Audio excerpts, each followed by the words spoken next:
She notices you before you even speak, your calm, your absence, the way you refuse to bend to expectation.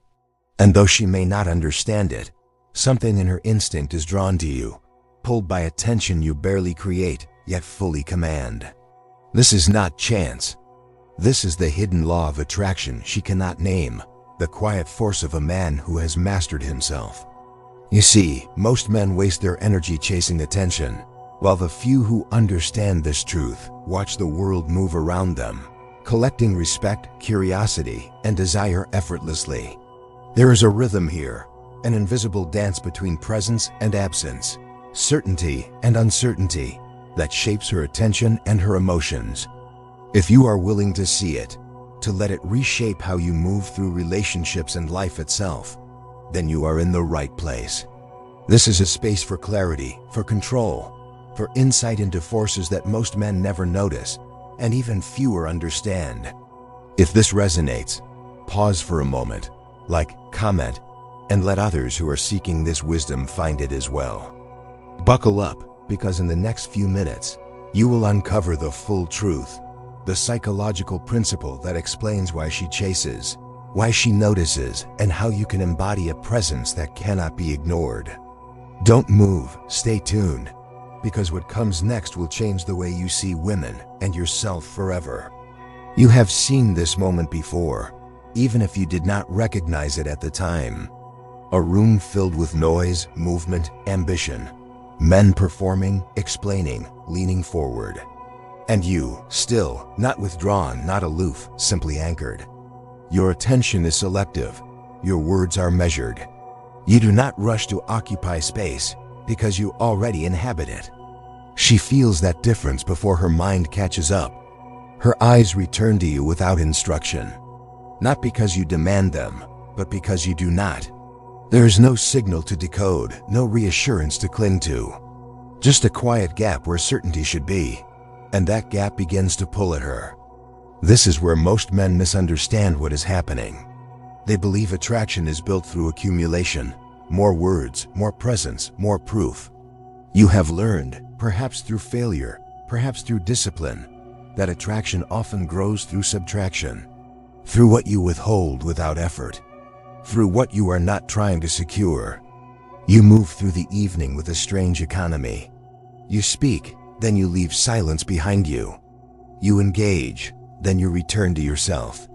Nothing about you collapses inward when attention drifts elsewhere. And that stability, unannounced, unadvertised, creates a pressure she cannot resolve. Her mind begins to circle, not obsessively, not desperately, curiously. She tells herself it means nothing, that you are just another man, but her behavior betrays her. She checks where you are. She listens for your voice. When you are gone, the room feels subtly flatter, as if a dimension has been removed. You did not create this by strategy. You created it by order. There is a difference. A man who engineers reactions is brittle. His presence depends on outcome. Yours does not. You are not testing her interest. You are testing your own alignment. And that is why the effect lands so deeply. Her instincts are not responding to mystery alone. They are responding to coherence. She senses that you are not here to be chosen. You are here because you chose to be. And in that quiet reversal, something ancient wakes up in her, a recognition that precedes logic. The awareness that attention flows toward what is not scrambling for it, toward what remains whole under observation. Time behaves differently around you. Conversations stretch, then compress. Moments linger longer than they should. When you disengage, there is no dramatic exit, only a subtle absence that sharpens after you leave.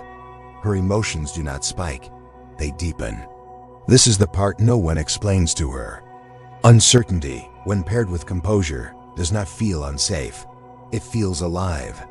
It invites her imagination to participate, to fill in gaps, to invest energy where clarity is delayed. And the more she invests, the more meaning she assigns, not to you as an idea, but to you as a presence she cannot predict or possess. You are not playing hard to get. You are simply not easy to place. And placement is what the mind seeks when it wants control. As the night unfolds, something subtle shifts. Her questions change. They are no longer about facts, but about you. Not what you do, but how you see. Not where you are going, but why you move the way you do. She is no longer gathering information. She is orienting herself. Around you, you remain steady. Not impressed by her curiosity. Not intimidated by her attention. You receive both the same way you receive silence, without urgency, without hunger. This is where the balance tilts. Because now the uncertainty is no longer about her place in your life. It is about yours and hers, and she feels it. Stay with me. In the next movement, you will see why this uncertainty does not fade with time, but compounds, and why men who understand this principle stop chasing outcomes and start reshaping the emotional gravity of every room they enter. By the time distance appears, it no longer feels like absence. It feels like weight. You are not there, yet something of you remains, an afterimage that refuses to dissolve. This is when her behavior changes in ways she does not announce. Her tone softens, her timing adjusts. She begins to move not toward you directly, but around you, as if tracing the edge of something she does not want to disturb. You do not chase this shift. You notice it, the way a strategist notices weather, calmly, without commentary. What she is responding to now is not uncertainty alone, but contrast. The world around her is loud with men who lean in too fast, who explain themselves into smaller shapes, who try to resolve tension before it has done its work. Against that noise, your restraint becomes unmistakable. Not cold, not distant, disciplined. You answer when you answer. You withdraw when your attention belongs elsewhere. Your life continues forward without asking permission. And that forward motion, indifferent to her reaction, creates a subtle imbalance she cannot correct. Her instincts are built to measure value through consequence. When your presence is not guaranteed, it becomes consequential. When your approval is not offered freely, it becomes meaningful. When your attention is earned without negotiation, it becomes rare. This is the moment where pursuit begins, not as action, but as orientation. She starts to adjust herself to you. Not consciously, instinctively. Her messages shorten, then deepen. Her questions become fewer, but heavier. She mirrors your pace without realizing she is doing it. When you are calm, she slows. When you are absent, she fills the silence with thought. You never told her to do this. That is the point.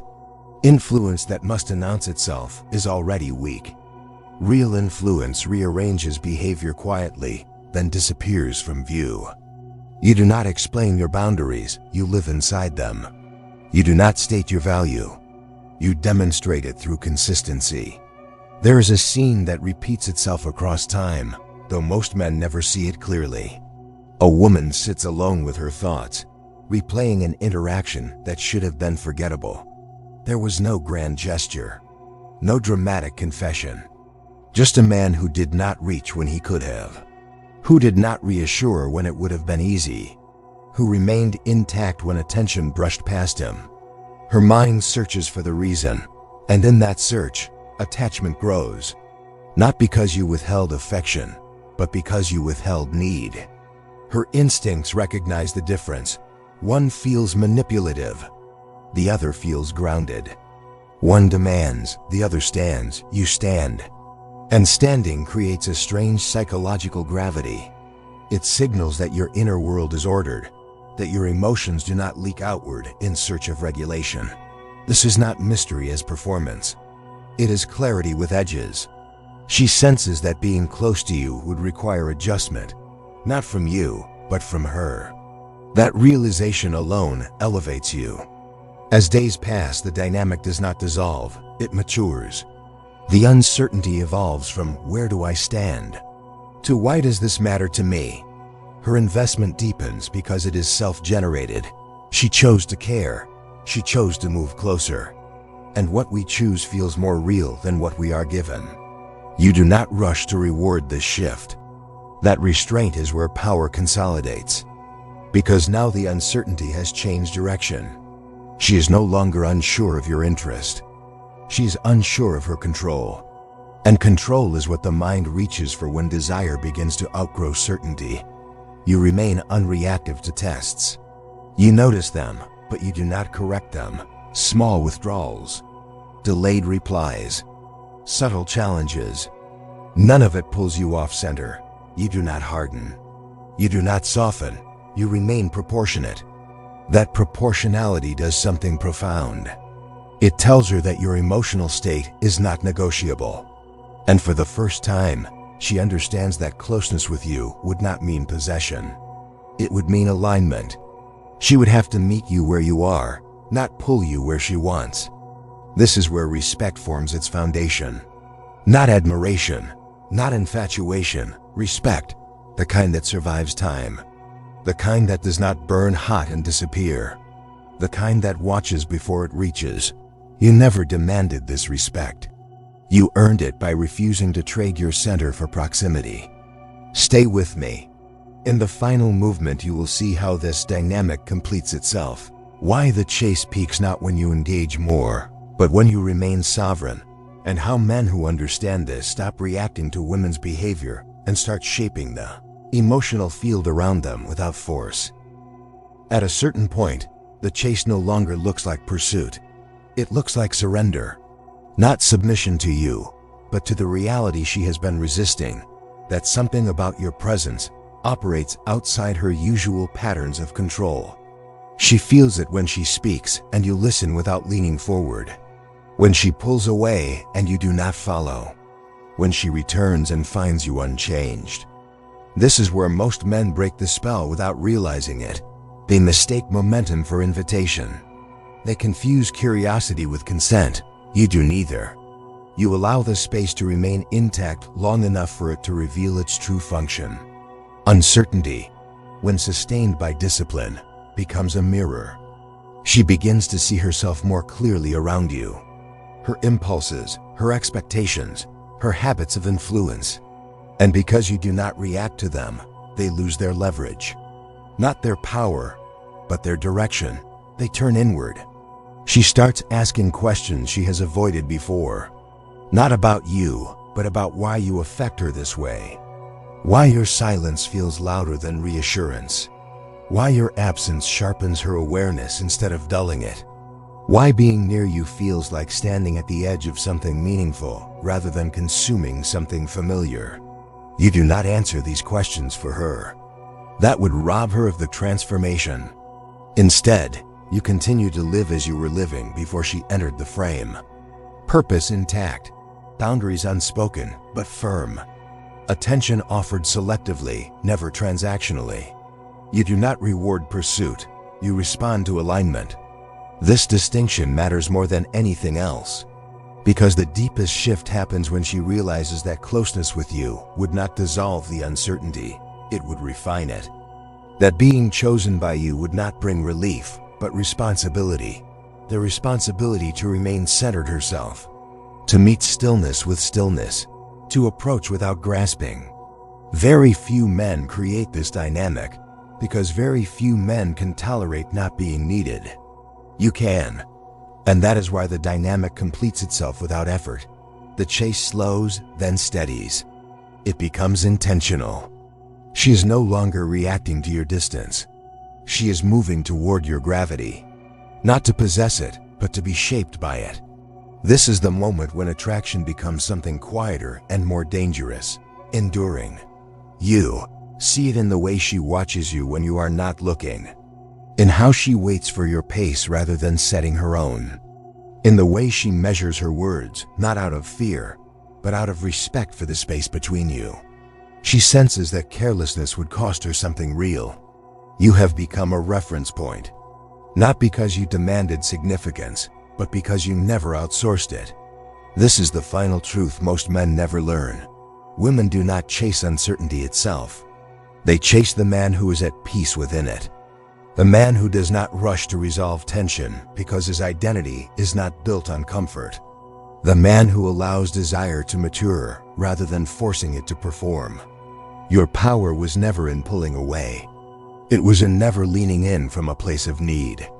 When you understand this, attraction stops being something you pursue and starts being something you steward. You stop reacting to signals and start setting tone. You no longer wonder what she feels, because her behavior speaks without being interrogated. And when she finally steps fully into your orbit, it does not feel like conquest. It feels like recognition. Recognition of a man who did not bend to be wanted, who did not bargain for attention, who remained whole long enough for someone else to choose him without pressure. That is the shocking truth. Not that women chase uncertainty, but that they are drawn irresistibly to the man who remains sovereign in its presence. And once you become that man, the chase ends. Because you are no longer something to be figured out. You are something to be met.